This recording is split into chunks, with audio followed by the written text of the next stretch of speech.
भाजपा सरकार अत्याचार कर रही है, उनके साथ अपमान कर रही है। भैया ऊपर करना बहुत ही दुर्भाग्यपूर्ण घटना है।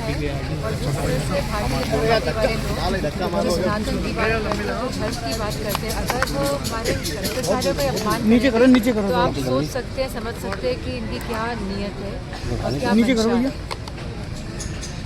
मैडम यूरोपियन ये निंदनीय है। मुझे लगता है कि भारतीय जनता पार्टी के शीर्ष नेतृत्व को माफी मांगनी चाहिए। प्रदेश सरकार शंकराचार्य को मनाने के लिए डिप्टी सीएम को भेज रही है। क्या कारण दिख रहा है कि डिप्टी सीएम को जाना पड़ रहा है? पहले एक तरफ अपमान, उसके बाद अब सम्मान।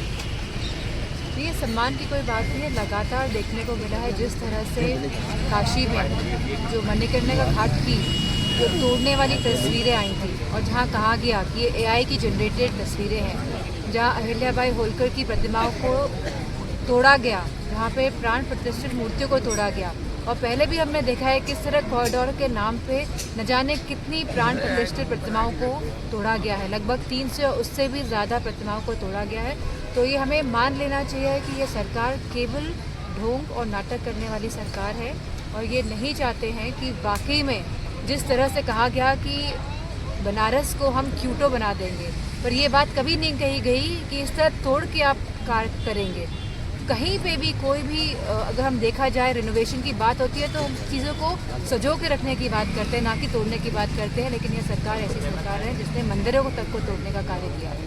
मैडम इलेक्शन कमीशन पर आरोप लगाया, ने कहा कि दो बार वोट बने हैं, SIR के बाद दो बार वोट बने हैं, कई जगह 2,89,00,000 वोटर गए कहाँ आखिर सर्वे के बाद?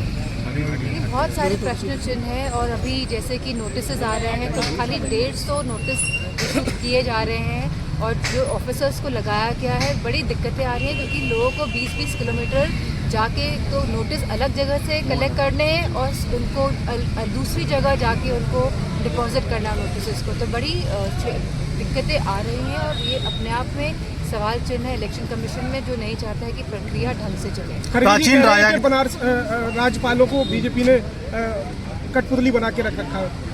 ये तो देखने को मिल रहा है जब से भारतीय जनता पार्टी के लोग सरकार में आए हैं केंद्र की, हमने लगातार देखा है कि गवर्नर्स का या राज्यपाल का हस्तक्षेप बढ़ रहा है और स्मूथ फंक्शनिंग जिस तरह स्टेट्स की होनी चाहिए, जिस तरह हमारे संविधान में लिखा है कि स्टेट्स की अपने रूल्स रेगुलेशंस और अपनी शक्तियाँ होती हैं जिसके आधार पर वो चलती है। लेकिन लगातार ये देखने को मिल रहा है कि राज्यपाल हस्तक्षेप बना रहे हैं और जिस तरह स्टेट्स को स्मूथली चलना चाहिए उस तरह नहीं चला पा रहे। मैडम EU के साथ भारत बहुत बड़ी डील करने वाला है, यूरोपियन यूनियन के साथ भारत बहुत बड़ी डील कर रहा है, क्या लग रहा है? तो जब डील हो जाएगी तब पता चलेगा। अभी तो ये पता चले कि पहले अमेरिका क्या कर रहा है भारत के साथ।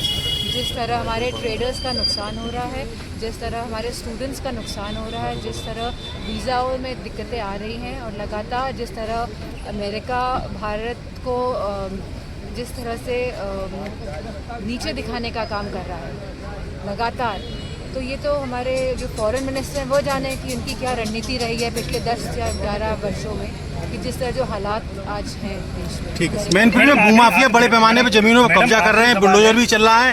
क्या लगता है कि आप इस मुद्दे को उठाएंगी क्या? ये देखने को मिला है कि मैनपुरी में भूमाफिया बहुत सक्रिय है लगातार। प्राचीन राजा के ताल को भी कवर कर रखा है जी, तो इस पे हम संसद में भी उठाएंगे और ये खाली मैनपुरी का ही हिस्सा नहीं है जो हमें देखने को मिला है, अन्य ज़िलों में भी जिस तरह से पूरे भूमाफिया सक्रिय हैं, ये अपने आप में प्रश्न उठाता है भारतीय जनता पार्टी। मैडम आखिरी सवाल है कि जिस तरीके से शंकराचार्यों पे अत्याचार हो रहा है, वहीं शंकराचार्यों ने कहा है कि योगी जी को हटा के अब केशव प्रसाद को मुख्यमंत्री बनाया जाए क्योंकि उनमें समझदारी है, वो माना तो भारतीय जनता पार्टी वाले लोग डिसाइड करेंगे कौन उनका मुख्यमंत्री बनता है। लेकिन जिस तरह से अपमान हुआ शंकराचार्यों का वो नहीं होना चाहिए था, वह निंदनीय है, हम इसकी निंदा करते हैं।